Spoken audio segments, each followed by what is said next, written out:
Sevgili izleyenler, yeni bir bölüme hoş geldiniz.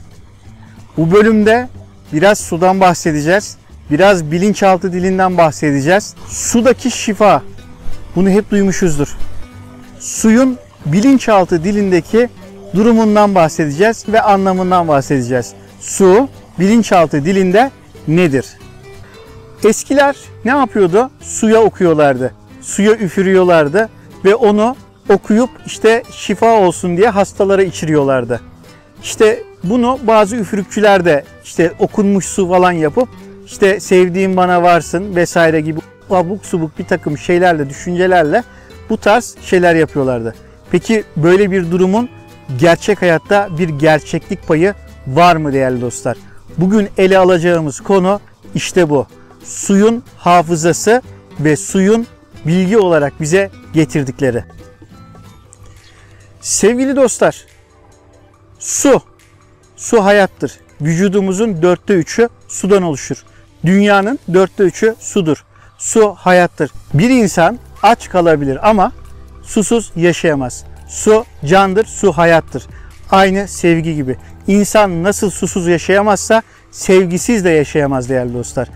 İnsan hayatını bırakın, her türlü canlı için sevgi inanılmaz derecede önemlidir. Bildiğiniz gibi geçmişten bugüne getirdiğimiz birçok bilgi oluyor. Ve bu bilgileri aslında biz vücudumuzdaki su kütlemizde taşıyoruz. Mitokondrilerimiz bilgi taşıyor. Hatta karmik olarak inceleyen astrologların bazıları bu karmaları incelerken geçmiş atalarımızdan bilgi getirdiklerimizi söylerler.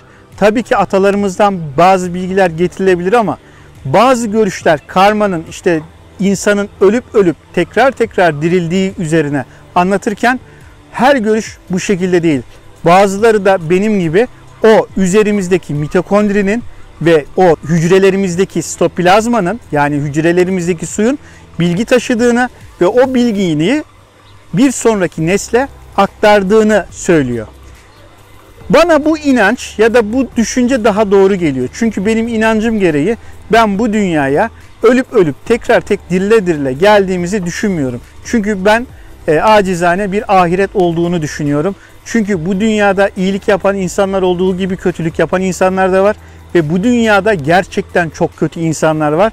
Ve o kötü insanların o kötülüklerinin hesabının sadece bu dünyada verilemeyeceğini düşünüyorum.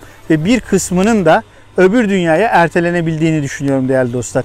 İşte o yüzden hani öbür derken de çok da öbür tarafta değil aslında ama ben bir ahiretin olduğunu düşünüyorum. Ahir sonra demek, evvel önce demek bildiğiniz gibi. Konuyu dini boyuttan ziyade bu suyun üzerimizdeki etkilerini anlatarak biraz bir konuya gelmeyi daha çok istiyorum. Şöyle ki, dedik ki geçmiş atalarımızın bilgileri mitokondrilerde ve hücrelerin suyunda ne oluyor? Bir sonraki nesle aktarılıyor ve genetik olarak aktarılıyor. Aynı hastalıklar genetik olarak aktarıldığı gibi bilgiler de aktarılıyor. Huylar da aktarılıyor. Huylar aktarıldığı için oğlan dayıya, kız halaya çeker deniliyor. Ya da kul hakkını ifade etmek için dedesi elma çalmış da torununun dişi kamaşmış deniliyor.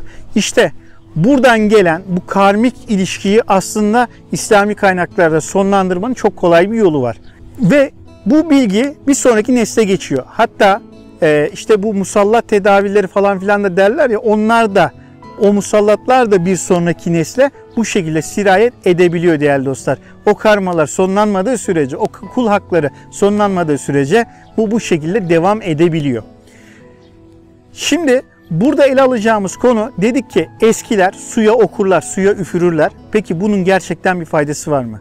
Japon bilim adamlarından bir tanesi, şu anda adı aklıma gelmiyor ama adı aklıma geldiğinde muhtemelen ekranın ya bu köşesine ya da bu köşesine yazıyor olacağım. Bir araştırma yapıyor. Yaptığı araştırma şu. Hatta Japon bilim adamını boş verin. Benim küçüklüğümde Kütahya'nın Tavşanlı ilçesinin Aslanbey İlkokulu'nda kasımpatı çiçekleriyle alakalı bir araştırma yaptılar. 2 tane kasımpatı çiçeği koydular değerli dostlar ve bu kasımpatı çiçeklerinin bir tanesine düzenli olarak küfür ettiler, bir tanesine ise düzenli olarak güzel sevgi sözleri söylediler. Ve bu ilerleyen zamanlarda küfür edilen, kötü söz söylenilen bu çiçek solarken diğer çiçek açtı ve güzelleşti. Ve bu yapılan araştırma tahmin ederim ki Japon bilim adamından da önce yapılmıştı. Peki bu nasıl oldu? Gerçekten o çiçekler bizim söylediklerimizden etkileniyor muydu? Evet, hayattaki her şey bir titreşim. Konuşmamız bir titreşim. Sesler bir titreşim. Ve en önemlisi de ne biliyor musunuz? Bu soluduğumuz hava bir canlı. Bu toprak bir canlı. Deniz bir canlıdır. Düşünsenize, denize giriyorsunuz ve bir canlının içine giriyorsunuz aslında. Evet, aynı böyle olduğu için hayattaki her şey titreşimlerden oluştuğu için, çünkü neden titreşimlerden oluşuyor diyeceksiniz. Hepimize ortaokulda şu öğretildi. Maddenin 3 hali vardır. Katı, sıvı, gaz. Halbuki şu andaki kuantum fiziğiyle gelinen noktada maddenin enerji hali ortaya çıktı. Maddenin aslında değişik titreşimlerden oluştuğu ortaya çıktı. Ve o titreşmeler, tabir yerindeyse o herzler maddenin varlık alemine çıkışı esnasında onun somutsal yapısını oluşturuyor. Aynı daha önceki videolarımda örnek verdiğim gibi düşüncenin katılaşmış haline biz madde diyoruz aslında. Çünkü düşünce de bir enerjidir. İşte siz birisini düşündüğünüz zaman, birisi hakkında kötü düşündüğünüzde, güzel şeyler düşündüğünüzde, bilseniz de bilmeseniz de, farkında olsanız da olmasanız da ona aslında bir enerji gönderirsiniz. Suyla ilgili kısma geldiğimizde de şu var. İnsanlar suya güzel niyetler yüklüyorlar. Onunla konuşuyorlar. Ve onu konuştuktan sonra ya da güzel müzikler dinletiyorlar ve o anda o suyu donduruyorlar. Suyu dondurduklarında suda oluşan kristallere baktıklarında o kristallerin gerçekten güzel ve çiçek gibi olduğunu görüyorlar. Ve tam tersi suya daha kötü, daha olumsuz müzikler ya da işte bir takım frekanslar yüklediklerinde ve o yükledikleri frekansları dondurduklarında gördükleri şey tamamen eciş bücüş bir yapı olarak görülüyor. Dolayısıyla bizim kullandığımız su, tabir yerindeyse niyet yüklendiğinde kişiye şifa olma durumu ortaya çıkabiliyor değerli dostlar. İşte ama bunu yaparken dikkat edilmesi gereken en önemli nokta şu.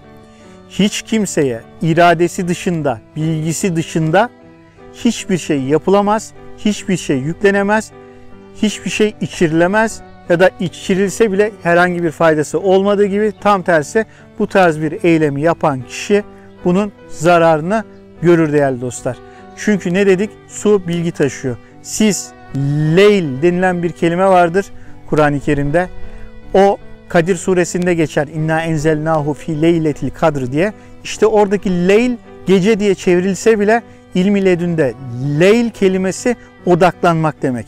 Siz beyin frekanslarınızı aşağıya çekip odaklandığınızda ve suya niyet yüklediğinizde o sudaki kristalize ya da şeffaf yapıda, enerjik yapısında bazı değişikliklere sebep olursunuz ve o değişiklikleri o su bilgi olarak yükler ve bu suyu kullanan kişi ya da işte o suyla suladığınız bir çiçek bir takım farklar ya da buna benzer durumları gözlemliyor olabilirsiniz, deneyimliyor olabilirsiniz. Bunu neye binaen söylüyoruz? Çünkü bu konuyla ilgili geçmişte yapılan araştırmaların olduğunu biliyoruz. Nedense geçmişe doğru gittiğimizde daha fazla bu tarz bilgilerle haşır neşir olunduğunu ama şu andaki teknoloji ve bilimin geldiği noktada da bunların artık deney ve gözlem yoluyla yapıldığını bilebiliyoruz. İşte ses bu şekilde etkiliyor. Güzel konuşmak bu şekilde etkiliyor. Nasıl o sesler o su üzerinde bir frekans aralığı oluşturup şekillendirme yapıyorsa o şekiller bir müddet sonra somutlaştığında da somut cisimlere dönüşebiliyor değerli dostlar.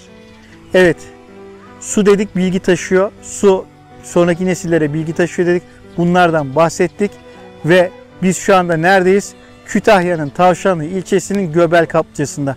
İşte buradan akan suyun da böyle bir özelliği var.